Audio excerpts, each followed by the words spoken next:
Hi everyone, hope you all are doing good. Welcome back to our YouTube channel, New Techno Education page. Myself, I am Anisha. ಇವತ್ತು ನಾನು ಒಂದು mother board ಸಮೇತ ಈ ವಿಡಿಯೋದಲ್ಲಿ ಬಂದಿದ್ದೀನಿ. ಈ ಮದರ್ ಬೋರ್ಡ್ ಬಂದು ಸಿಪಿ ಒಳಗಡೆ ಇರುತ್ತೆ. ಈಗ ಈ ಮದರ್ ಬೋರ್ಡ್ ಅಲ್ಲಿ ಏನೇನಿರುತ್ತೆ, ಯಾವ ಕಾಂಪೋನೆಂಟ್ಸ್ ಇರುತ್ತೆ, ಮತ್ತೆ ಅದು ಏನೇನು ವರ್ಕ್ ಮಾಡುತ್ತೆ ಅಂತ ನಾನು ಹೇಳ್ಕೊಡ್ತೀನಿ ಈ ವಿಡಿಯೋದಲ್ಲಿ. ಫಸ್ಟ್ ಮೇನ್ ನಮ್ಗೆ ಈ ಮದರ್ ಬೋರ್ಡ್ ಅಲ್ಲಿ ಪ್ರೊಸೆಸಿಂಗ್ ಯೂನಿಟ್ ಬಂದು ಇದು ಮೇನ್ ಪಾರ್ಟ್ ಆಗಿರುತ್ತೆ.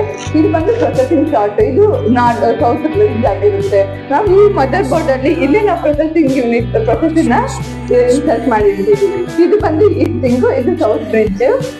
ಇಲ್ಲಿ ಬಂದ್ಬಿಟ್ಟು ಮೆಮೊರಿ ಸ್ಲಾಟ್, ಮತ್ತೆ ನಾವು ರ್ಯಾಮ್ ಸ್ಲಾಟ್ ಅಂತ ಕೂಡ ಕರಿತೀವಿ. ನಾವು ರ್ಯಾಮ್ ನಾವ್ ಇಲ್ಲೇ ಇನ್ಸರ್ಟ್ ಮಾಡಿರ್ತೀವಿ. ಇದು ಸೀರಿಯಲ್ ಬಸ್ ಅಂತ ಕರಿತೀವಿ.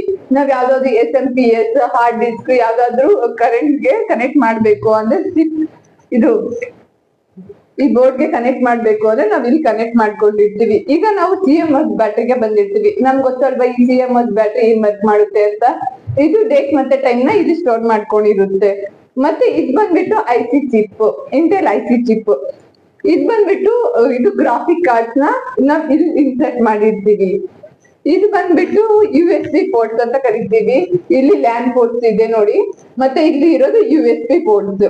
ಮತ್ತೆ ಈಗ ನಾವು ಇದರಲ್ಲಿ ತುಂಬಾ ಕಾಂಪೊನೆಂಟ್ಸ್ ಇದೆ, ಎಲೆಕ್ಟ್ರಾನಿಕ್ ಕಾಂಪೊನೆಂಟ್ಸ್. ಆ ಕಾಂಪೊನೆಂಟ್ಸ್ ಏನಂದ್ರೆ ಇದು ಕೆಪಾಸಿಟರ್, ಇದು ಇಂಡಕ್ಟರ್, ಇದೇ ತರ ತುಂಬಾ ಕೆಪಾಸಿಟರ್ಸ್ ಇದೆ. ತುಂಬಾ ಡಯೋಡ್ಸ್, ಇಲ್ಲಿ ತುಂಬಾ ಚಿಕ್ಕ ಡಯೋಡ್ಸ್ ಕೂಡ ಇದೆ. ಮತ್ತೆ ಇದರಲ್ಲಿ ಬಯೋಸ್ ಚಿಪ್ ಕೂಡ ಇದೆ. ಈ ಬಯೋಸ್ ಚಿಪ್ ಬಂದು 4 ಪಿನ್ ಅಲ್ಲಿ ಇರುತ್ತೆ. ನಾವು 4 ಪಿನ್ ಅಲ್ಲಿ ಇದೆ, ನಮ್ಗೆ ಗೊತ್ತಾಗುತ್ತೆ ಈ ಸೆಟ್ 4 ಪಿನ್, ಆ ಸೆಟ್ 4 ಪಿನ್ ಇರುತ್ತೆ. ಅವಾಗ ನಮ್ಗೆ ಗೊತ್ತಾಗುತ್ತೆ ಇದು ಬಯೋಸ್ ಚಿಪ್ ಆಗಿರುತ್ತೆ ಅಂತ. ಇದೇ ತರನ ಹೆಚ್ಚಿನ ವಿಡಿಯೋಗಾಗಿ ಈ ಪೇಜ್ ನ ಫಾಲೋ ಮಾಡಿ ಮತ್ತೆ ಸಬ್ಸ್ಕ್ರೈಬ್ ಮಾಡಿ. Thank you.